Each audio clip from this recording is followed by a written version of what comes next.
l'Acadie Nouvelle et CKRO vous présentent le balado Les Top 5. Bienvenue à tous à un autre décompte Top 5 de l'année 2024. Très plaisant d'entreprendre une belle collaboration CKRO Acadie Nouvelle. C'est Juliane Benoît au micro aujourd'hui pour accompagner notre invitée Sylvie Mousseau, journaliste culturelle. Bonjour Sylvie! Bonjour Juliane, je suis vraiment contente d'être ici pour cette nouvelle collaboration avec CKRO. On va jaser événements culturels de l'année pour 2024, puis ça a été très plaisant de voir qu'en choisir 5 seulement était pas simple. Non, c'était pas facile. J'ai commencé par choisir 10 événements, puis j'ai réduit ça à 5 événements ou moments marquants de l'actualité culturelle en 2024. D'après moi, c'est des événements un peu incontournables de l'année. Puis la meilleure façon de commencer avec la 5e place, on va ratisser large, on va aller chercher plusieurs domaines différents avec les 18e Éloises à Chédiac. Oui, pourquoi j'ai choisi cet événement-là? Parce que c'est un événement qui est provincial, qui est multidisciplinaire, donc qui touche le théâtre, la danse, la chanson, les arts visuels, le cinéma, des prestations dans toutes sortes de formes d'art. Et parmi les événements des Éloises à Chédiac, évidemment, il y avait la soirée des prix Éloises, où 13 statuettes ont été remises et on a remis le prix hommage à Marie-Hélène Alain, qui est une sculptrice originaire de Sainte-Marie-de-Kent, qui a plus de 50 ans de pratique artistique. Ses œuvres, principalement en pierre, sont exposées un peu partout, dans différents musées. C'est vraiment une artiste de renom et quand elle a reçu son prix, je dois dire que j'ai été très touchée. C'est une artiste que j'admire beaucoup. Alors, c'était évident de lui rendre hommage à cette artiste-là. Quelque chose de particulier aussi, c'est justement les gens de la province sont peut-être plus habitués à la remise de prix, mais les gens de Chédiac ou dans le coin de Chédiac ont pu profiter de présentations dans les écoles, de plein d'événements sur place en personne aussi. Oui, c'est ça. C'est que les artistes se rendent dans les écoles pour donner différents ateliers. Et je crois que c'est important que les artistes soient dans les écoles. Il faut dire aussi qu'il y a des spectacles, expositions en arts visuels aussi pendant les Éloises. Et les prochaines Éloises auront lieu à Campbellton en 2026. Et pour continuer maintenant le 4e point de ce décompte top 5, on va se concentrer cette fois-ci sur un seul domaine qui a été très présent en Acadie, vraiment vivant, le théâtre. Oui, le théâtre acadien s'est démarqué en 2024.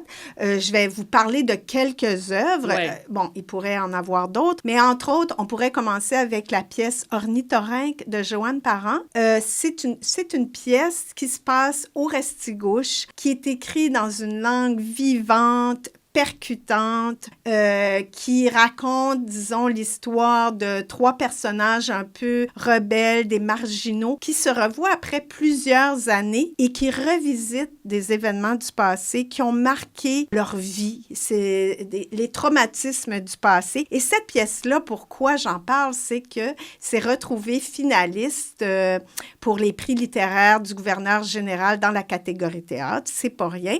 Joanne Parent, c'est sa première publication, parce que la pièce a été publiée, et c'est aussi sa première production professionnelle. Absolument. Ensuite, il y a le théâtre documentaire qui s'est démarqué cette année. C'est un genre qui est plus ou moins connu, en tout cas qui se fait pas beaucoup en Acadie. Et cette année, on a eu droit à 2 pièces de théâtre documentaire, dont Parler mal, qui traite de l'insécurité linguistique. C'est une pièce écrite par Gabrielle Robichaud et Bianca Richard. Ensuite, Vent à vendre, une pièce de Mathieu Girard, l'auteur de Caraquette, qui traite du projet de parc éolien qui avait suscité toute une controverse. Et c'est une pièce qui a fait beaucoup jaser. C'est ce que je trouve intéressant avec le théâtre documentaire, c'est que les gens, après la pièce, discutent avec les comédiens. Ça fait réfléchir, ça fait discuter et on apprend plein de choses. Puis peut-être un dernier point, je reviens à Parler mal.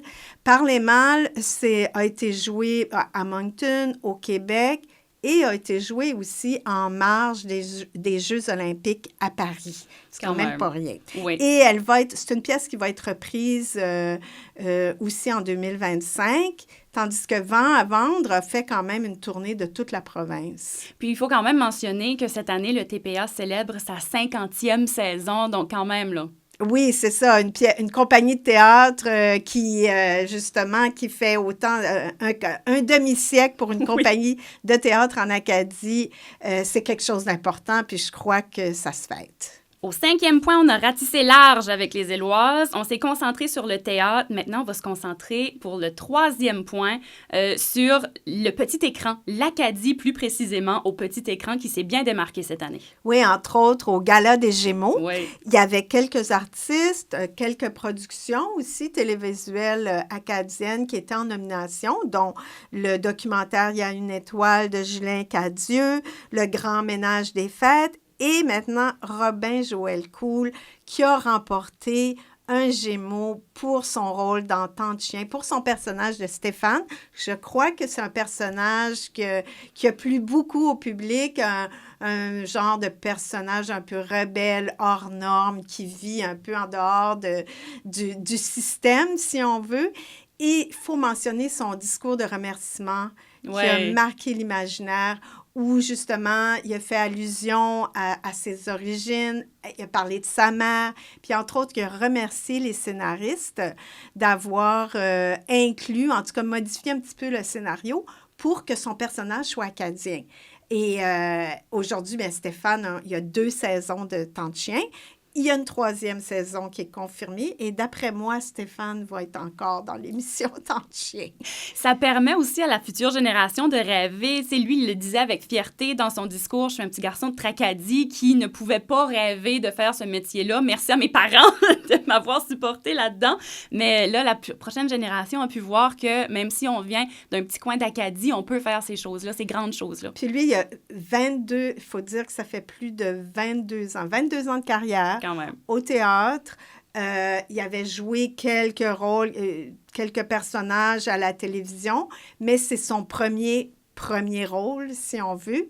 Alors, comme quoi, même après 20 ans, on peut toujours réussir. Vraiment, c'est intéressant. C'est une belle distinction pour Robin Joël Cool. Pour la 2e position, Sylvie, on va se permettre de rester du côté télévision, petit écran, cette fois-ci un peu plus en chanson, parce que pour la 2e fois seulement en 2024, La Voix a été remportée par une Acadienne.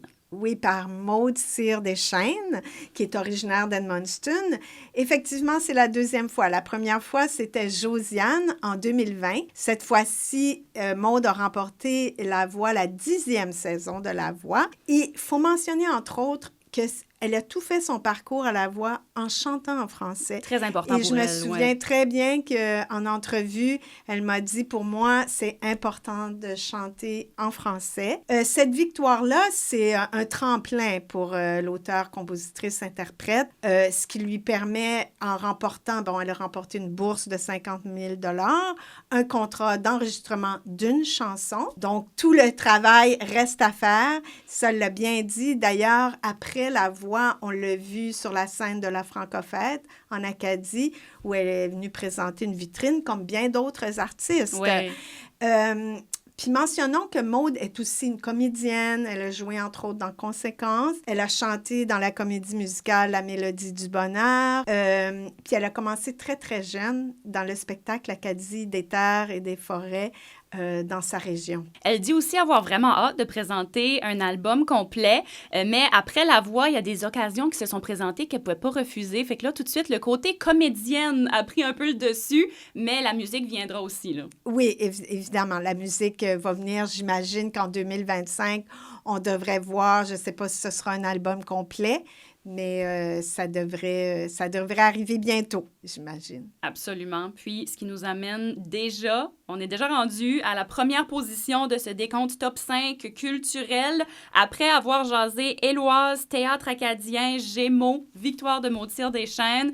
il y a quelqu'un qu'on ne peut pas passer sous silence qui nous fait dire « Good Lord, marcher plancher, petite gomme, tirer la roue, casser la table ». Sylvie, je te laisse le plaisir de nous présenter le top 1, la première position du décompte. J'imagine que vous avez déjà deviné.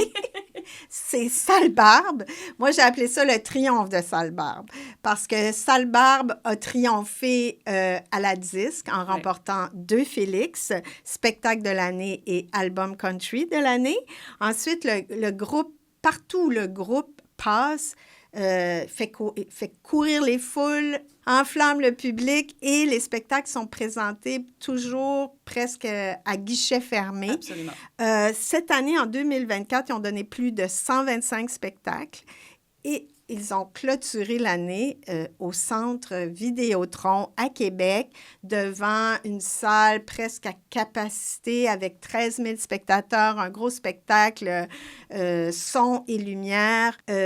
Puis on a dit certains journalistes ont dit de cette formation l'une des plus charismatiques du Québec. Mentionnons que c'est une formation qui regroupe 3 musiciens de l'Acadie, 2 musiciens du Québec, des Îles-de-la-Madeleine, qui ont aussi des origines acadiennes. Ouais. Donc, et c'est 5 musiciens, 5 excellents musiciens, chanteurs. Alors, ils ont des belles harmonies, une musique festive qui est très, très rassembleuse, très rassembleuse. Je pense que c'est pour ça, c'est un peu ce qui explique leur succès. Et en 2025, ça se poursuit. Je regardais la liste des spectacles et déjà, les spectacles sont presque tous complets. C'est assez fabuleux pour une formation qui avait commencé juste comme ça, pour le plaisir. Tout a commencé aux Îles-de-la-Madeleine. Vraiment pour le plaisir, il n'y avait aucune attente. C'est aussi plaisant de voir revenir ce genre de musique-là en avant-scène. Eux qui nous écrivent maintenant des chansons originales, typiques folklore acadienne, mélange d'Île-de-la-Madeleine avec tout ça. Donc vraiment, c'est plaisant de les voir aller aussi bien. Oui, c'est ça. Au début, ils reprenaient des chansons du répertoire, surtout d'inspiration cajun. Puis, à leur 2e album, ils ont décidé d'écrire des compositions originales, et tout comme leur 3e album. C'est des compositions originales avec À boire de bout. Absolument. Puis les gens attendent toujours avec impatience leurs nouveaux extraits. Nous, on va attendre avec impatience de voir ce que 2025 leur réserve. Et ainsi se complète déjà ce top 5 événements culturels pour l'année 2024. Sylvie Mousseau, merci énormément pour la jasette aujourd'hui. Bien, merci beaucoup, Juliane, et j'espère qu'on va se reprendre pour une prochaine jasette.